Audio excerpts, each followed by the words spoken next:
Patrick Henningsen talks on today's News Talk Radio, TNT. Welcome back, folks. We're in the final segment, the final hour of this live broadcast here on the Patrick Henningsen Show, live and direct on TNT, Monday to Friday, 11 a.m. to 1 p.m. Eastern Standard Time, 4 p.m. till 6 p.m. UK time, and everything else in between. Thank you to everybody in the TNT chat community. In our chat room, it is bustling as usual. Hello, you guys. I hope you're doing well in there. I want to bring on to the program right now our research assistant for the show, Kristian James. There's a couple of big stories that Kristian's been following and working on. He's actually got a piece which he'll be publishing very soon at 21st Century Wire on this major European farmers movement, Kristian. It's spread. It's been going on for 2 years or 3 years, actually, to be honest. But the latest round in Germany has really captured the attention more than ever of the European and world media. Kristian, just walk us through this story, how this has built up, where it started, and where do you think it's heading and why? Well, what we have really is, I think there's an interesting framing in the media right now, those who are talking about it mainstream, those who are talking about it legacy-wise, and those who are digging in. There's actually different levels of a different kind of story happening. One, of course, the key one is around subsidies and fuel. Some believe that there's a tax situation, and certainly there is an issue regarding food availability. And the farmers, of course, are very keen to put their view forward that, of course, stripping down the ability to plant crop is going to have a disastrous situation in the future. One of the issues that does remain that comes out of, certainly out of Germany, there's an issue that France also faces, and that is its cheap stock coming from the Ukraine. See, part of the issue here is it is not very well spoken about, is that the EU and the Ukraine, post going into the situation of the war over there, they have the ability to export stock at a really low cost and really low value, undercutting any local production. I listened to an interview a couple of days ago talking about how in France right now, basically 55% of the poultry in France is entirely comes from importing into the country because it's cheaper than it is to produce locally. So farmers, rightfully so, are upset, they're angry, they're frustrated. You have the situation also, as you and I have discussed many times, of how they want to reduce the capacity for farms by 70% in some cases in regards to the larger farms, the small and medium-sized businesses. They're struggling against what effectively is environmental policy, top-down driven. It's crushing their ability to make money. So you have lots of different issues that are happening simultaneously. You have, certainly within the UK, you have a different issue. You have in Scotland, for instance, they were frustrated, but they've kind of jumped on board with the farmers' protest. That is, they are protesting the beavers being reintroduced into their environment and the ability for them to block up water. They feel that the government has not channeled that information to those people. So obviously out in the last few days, they have joined the farmers' protests in much the same way. They're in the tractors, they've ploughed down to their local parliament building, spread muck everywhere, and it looks like it's part of the same protest. In England itself, we've had a situation down in London where on Tuesday, a large number of farmers rolled down to Parliament, down to Downing Street. And what they did there, they planted 49 scarecrows to represent how 49% of UK farmers have put forward to the Farmers Union here that they're ready to walk away from farming entirely due to the fact that there doesn't appear to be a future in it. In the same regards, in the same framing, therefore, of the issues that they're facing in Europe. So although there is similar issues, they are lots of different people walking with the same overall kind of archetype of farmers' protest, as we have seen. That undercut, that hashtag is trending, is very powerful, and lots of people are putting forward their grievances in the way that they can. One aspect I did find really interesting is in Lithuania, they are also facing a farmers' protest, but they're protesting for a slightly different reason. The reason they're protesting is, of course, is Russia is going obviously out to the sea. They're sending their exports through the country. The government has allowed that in Lithuania to happen. However, the farmers up there are upset that it is. So again, it's jumping on the bandwagon of frustration under the hashtag of farmers' protest. Lots of different reasons coming together under a kind of blanket banner that appears to be Europe-wide. I mean, I've seen messages coming out of the likes of Estonia. I've seen issues coming out of what did I see the other day? Moldova talking about it as well. Poland, Romania also having the similar issues with exports from the Ukraine coming to their country, undercutting them, and the governments of their respective countries aren't giving them the support that they feel they deserve.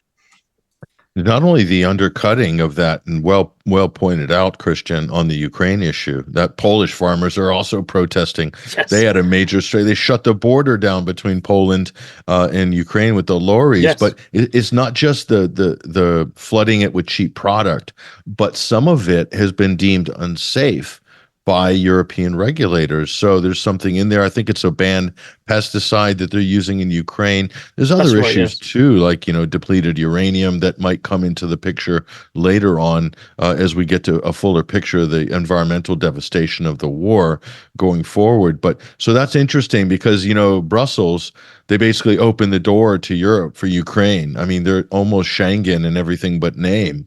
In terms of the access, in terms of movement, and they want to open it up to products as well. That's one part of it. But the other part of it that's interesting, Kristian, is food security is like a big buzzword these days. The Build Back Better buzzword, sustainable food security and all the rest of it. But they're doing every policy they're pursuing. The governments in the EU and Britain too seem to be pushing in the wrong direction. They seem to be pushing in the area of like importing cheap substitutes, or actually, Kristian, it's kind of like looking like the bugs. The bugs are like in the background there as like the alternative down the road. I mean, it seems to all be pointing in this direction, a little bit Build Back Better-ish, bit Great Reset-ish.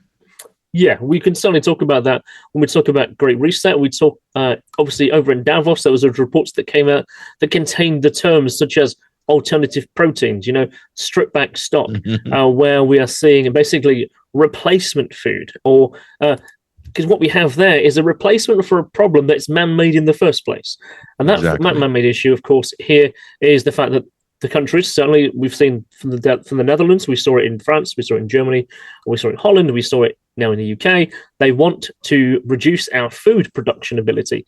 Now, I did wonder why they would want to do that. Of course, we can say that, they're against us. They don't want us to have as much food availability. And I think that is part of the issue. I think they clearly want to create an interdependence on the countries. When there's less abundance and when there's less availability, there's less ability to trade and stock. But what stock there is much, much lower. So the stock value prices go up.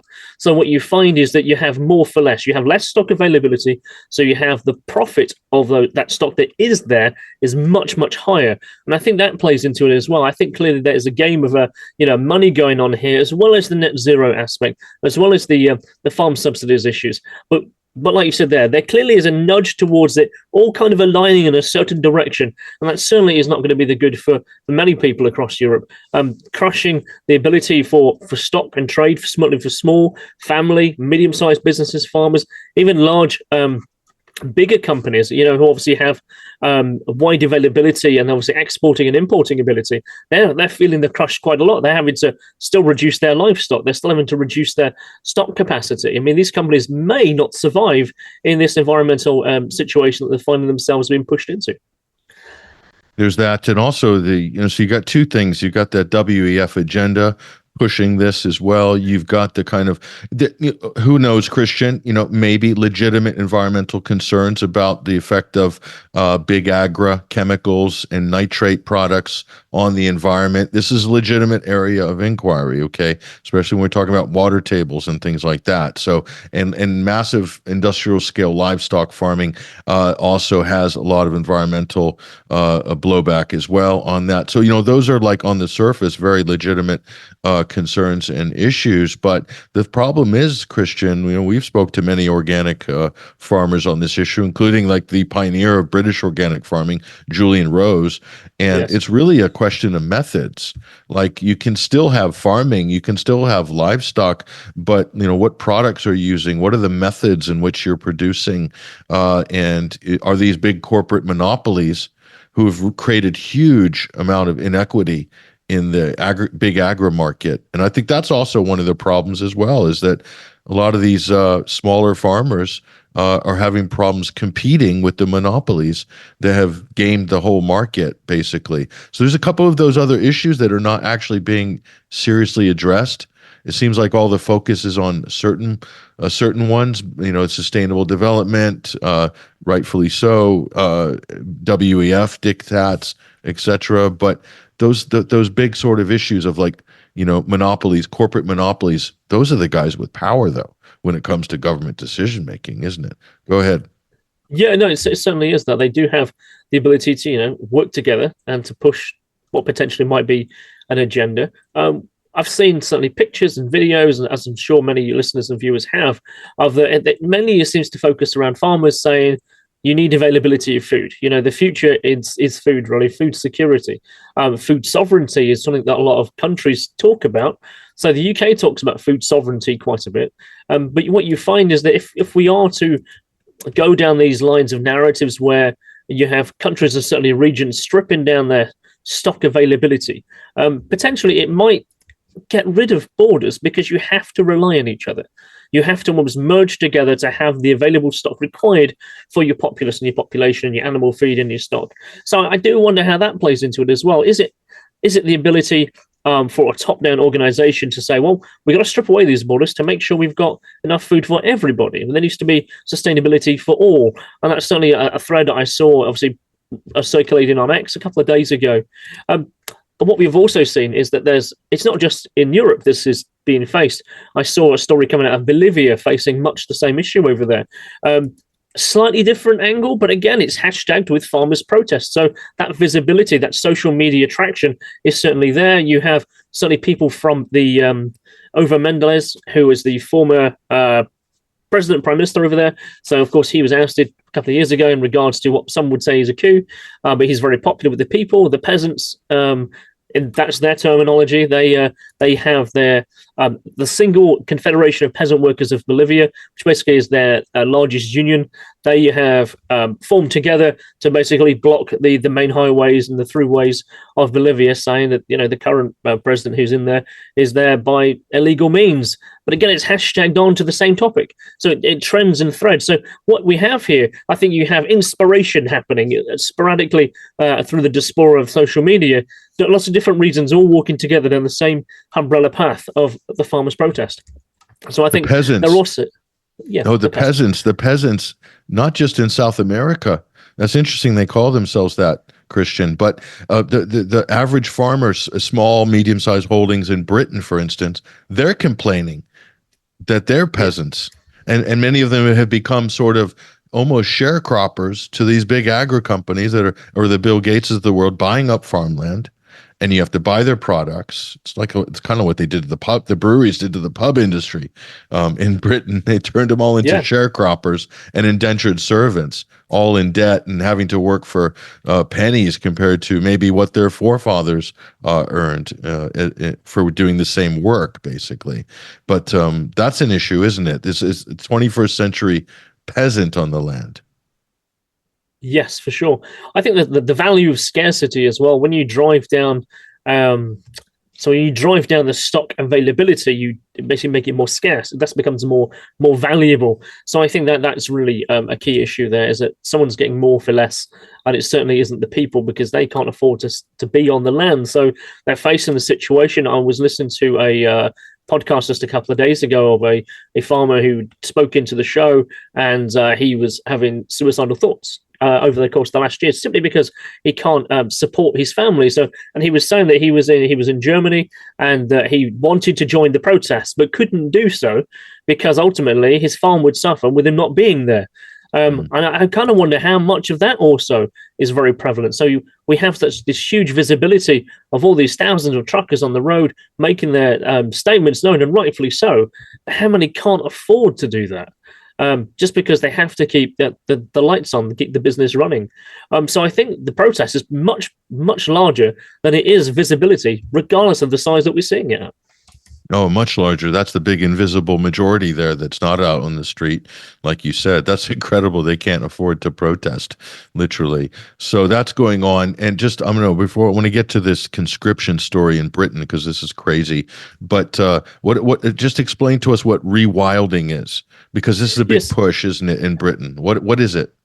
Yeah, so rewilding. So again, there's a couple of farms that are near me that have taken up rewilding, and I spoke to the farmer quite in depth. So what he's explained to me is, for 1 acre of their farming, they want to, if you have, I know, a 50-acre field, for instance, the outside, the sea, the U shape of effectively along the woodlands or along any other farm lines are to be rewilded to go back to a natural environment. It kind of almost becomes like nature's wasteland, effectively, he told me. So nature is allowed to regrow there in populace and to be left alone. And the government was paying him £600 per acre. And he said he was making more money that way by selling off 4 or 5 fields than he ever could have made on 2 years of having the stock and planting the crop that was on there. So for him, financially, it was made a better decision. So the idea is they want nature to take back over these farmed lands. And when you look at certain methods and certain stories and certain books and articles that have come out from our great reset masters above, shall we say, they talk about how nature needs to take back over what the humans have done. So again, it plays into that narrative. Is that what's happening here? Is rewilding part of that reset, or is it effectively just a way to reduce the stock availability and food security of countries and areas? I'm going to say all the above, above. And it also performs because, after Brexit, no longer European common agricultural policy, no EU subsidies. So Britain's got to sort of keep those people happy, right, in the heartland, make sure they don't lose the votes. So the government's like, so the rewilding ticks that box as well, the subsidies box. So yeah, it's everybody's happy from Klaus Schwab all the way down to Westminster. So I can see how this is caught on, Kristian. So. Yeah, very much so. The war front over here is an interesting perspective. So all the major kind of red top newspapers, the Sun, the Mirror, etc., the newspapers that are the tabloids, are talking about a story over here that is potentially conscription. And what this kind of came out of the government, there was a chap here who he spoke out by saying, well, potentially, if we're going to be facing a war scenario, based on what Grant Snaps has said. Here's a vision. What he spoke about a couple of weeks ago was that we may potentially be seeing a theatre of war with the likes of China, with the likes of Iran, with Russia in the next 3 to 5 years. That's uncomfortable viewing, but we have to be prepared for that now. Potentially he's got something to say about that. And I understand how you might deal with that is to say, well, maybe we've got to put conscription back on the table. But because of that very term, it's not very popular to think in peace times that we need to be essentially force mandating that people need to join up with the armed forces. But that appears to be the case. He said this in a way that I thought, when he said it, appeared to be quite constructive. But it does come with the baggage of going, well, why would you need to do that unless we are going to war? And potentially, I guess the likelihood is we might well do. That topic, that very word itself, is now it's trending on X. You can go and have a look of all the different hashtags and people who are talking about it. Some people are saying, well, I don't feel I've got a country worth defending anymore. Some people are saying, well, this doesn't feel like a homeland worth saving anymore. Some people are going, well, who is actually going to go? Is it going to be 18 to 45-year-olds like it used to be before? It turns out there's another scandal here that's just hit the headlines today, is that apparently more than 25% of the people in the British Army are actually under the age of 18. So it turns out that the reserve section, the cadet section, actually makes up 25% of our forces, which is staggering to say the least. This comes on the back of an announcement that was made last week. I was reading through the data. If you go to gov.uk and have a look at the MOD, they have the largest NATO drill happening next week ever done since the Cold War, it says.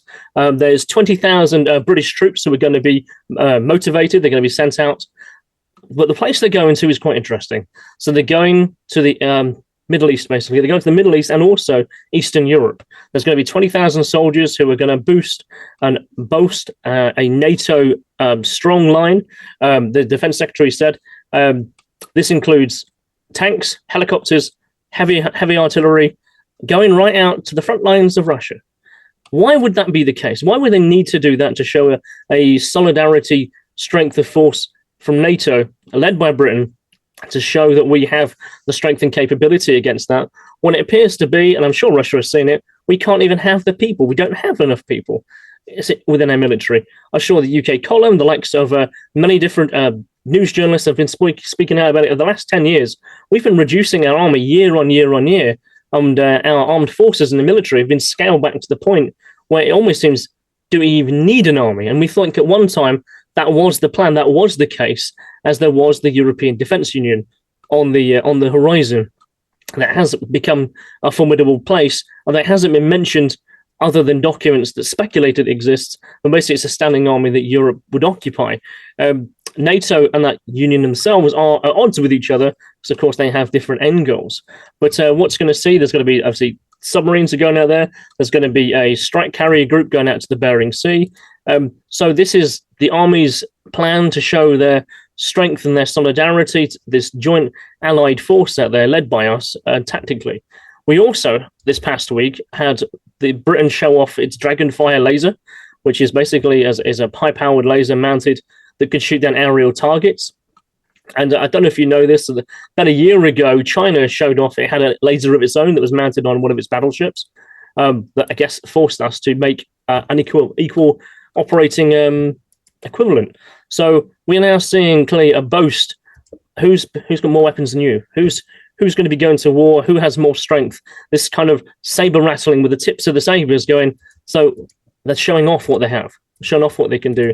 And that is very worrying, because I think there'll be a certain point where someone wants to show what they can do against the enemy. And we appear to be wanting to push that line.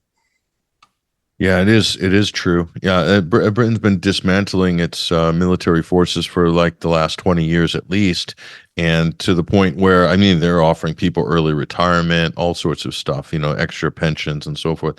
And then all of a sudden they want to ramp it back up again. And I'm like, so they say, I think they came out today, Kristian said, this talk of conscription, that's not what we meant, and all this.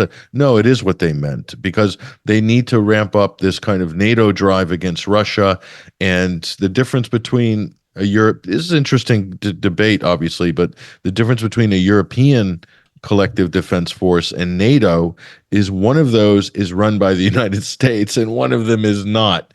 So NATO is run by the US and Britain, period. So NATO's end goals, as you correctly said, Kristian, are Washington and London's end goals, and not the rest of the member states are along for the ride.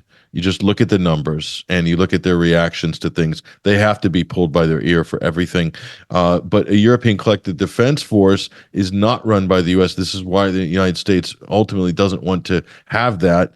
And if they did, they'd want to be absolutely in control of it. And they can't unless they can get Brussels in charge of foreign policy. And if they can get Brussels in charge of every single EU member state's foreign policy, military policy, etc., NATO is kind of playing a role in harmonizing that at the moment with Ukraine.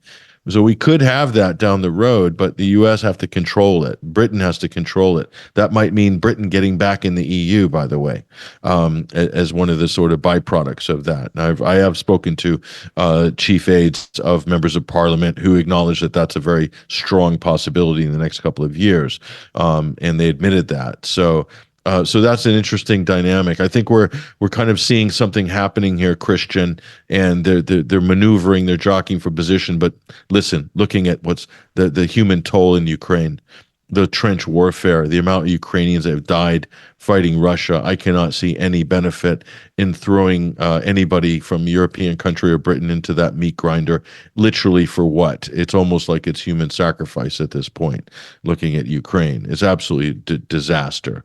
For the country Ukraine, I think it would be the same for Poland or Germany or any other European country that thinks that they're going to defeat Russia in a conventional war. But listen, we're not dealing with rational actors here, Kristian.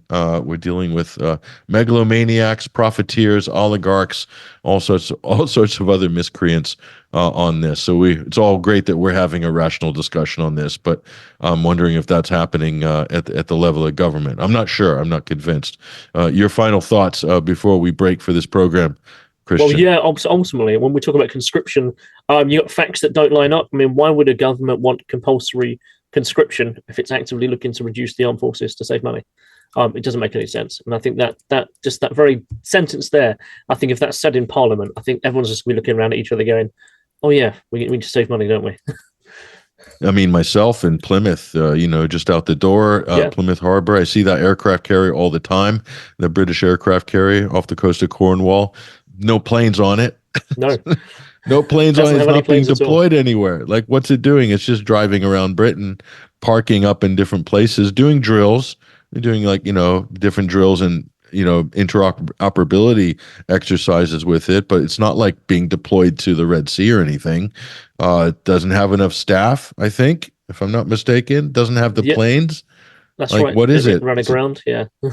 Yeah, it's like I think there's even problems with it sailing in certain temperature water, like the engine won't work or something. I have heard that. Yeah, there was something to do with like the engine had stopped when it hit certain choppiness of water, and it's like, this is supposed to be like a 40 billion aircraft carrier. Why has this happened?